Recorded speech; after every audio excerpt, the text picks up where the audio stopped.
Omega-3 fatty acids are healthy. Why is that, and how are they different from other types of fat? Well, omega-3 fatty acids are cis fats. They have double bonds where the hydrogens are moving in the same direction on both carbons on either side of the double bond. Where trans is the opposite. Trans, the hydrogens are moving in opposing directions on either side of the double bonds. Trans fats are associated with disease. Cis fats are healthy. Cis fats you find in fish oil, olive oil. Well, this particular compound here is an example of a cis fat. This is DHA, docosahexaenoic acid. And it's called omega-3 because the double bond, that cis double bond, starts from the third carbon from the last one.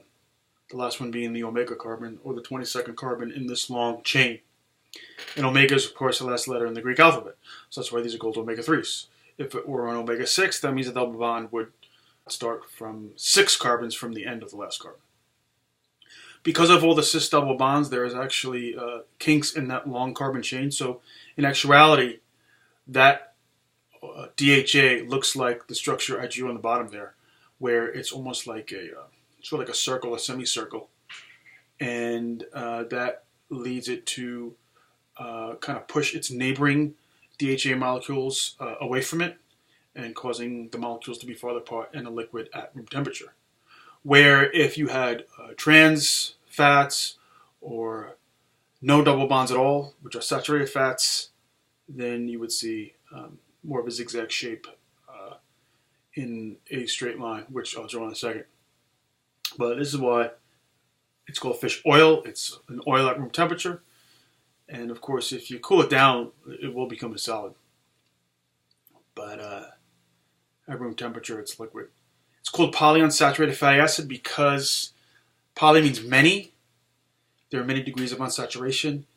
Unsaturated means if you remove 2 H's from 2 adjacent carbons, it needs to form a double bond because carbon has to make 4 bonds. So if you have 1 degree of unsaturation, you have 1 double bond, 2 degrees of unsaturation, 2 double bonds, and so on. These are many degrees of unsaturation. Since you have 6 double bonds, so it's polyunsaturated. If you saturate an entire fatty acid molecule or long carbon chain with H's, then you have a saturated fat. There are no double bonds.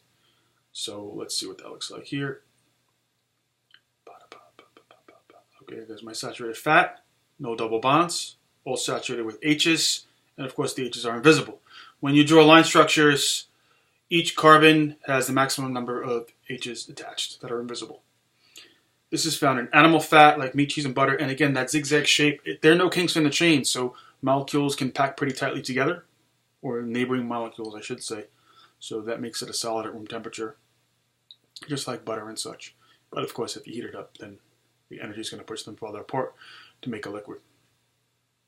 Now, let's take a look at the fat that's made in a lab. This is a trans fat, and trans fats are cheaper than animal fats, although as you can see they have similar shapes. They're solids at room temperature because of that zigzag, but of course the H's are on opposing sides of that double bond, or I should say that they're moving in different directions, and that's a trans double bond. So these are called trans fats. Trans fats are made in a lab because they're cheaper and they also keep food fresh longer. They're really tasty. You find them in baked goods like cookies and fried foods. So they're pretty delicious. And of course, animal fats are a little bit more pricey.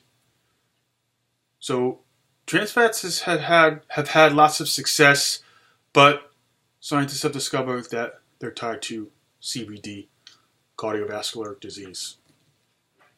And I'll talk more about the health benefits or non-health benefits of saturated fats, which are completely different. And before we get to that, let's talk about health benefits of cis fats, omega-3 fatty acids. One paper published in 2002, cited over 4,000 times, saw a reduced incidence of cardiovascular disease. Dietary omega-3 fat has also been reported to benefit people with bipolar depression. And that article was published a bunch of times too. In the Journal of Clinical Psychiatry, is that over 700? 2006, over 700 times, I think. And that was actually the study from Harvard Medical School. So omega-3 fatty acids have lots of, have been reported to have lots of health benefits. So it is important to, according to this data, get these omega-3s in your diet. Also associated with reduced symptoms of ADHD in adolescents, and that was over a 6-month period, with 47% of 75 children up to age of 18 saw significant reduction in symptoms, journal of attention disorders, and that was also cited many times. Notice, I always want to put a citation number because if people are finding reproducible, yeah, that was 199 times. When you look in Google Scholar for a paper, you want to find a paper that's been highly cited, meaning most likely that those findings are being reproduced in other labs, so people are referring to them. So you always want to look for reproducible observations, as well as the reputation of the scientific institute, whether it's an accredited university and such. And you can also look at the author to see if they do have many different papers, which have been cited many times before. And again, science isn't perfect. Evidence is constantly being renewed or changing with new technology. So, always be aware that the science can change, but this is the best evidence that we have today. So that's cis fats.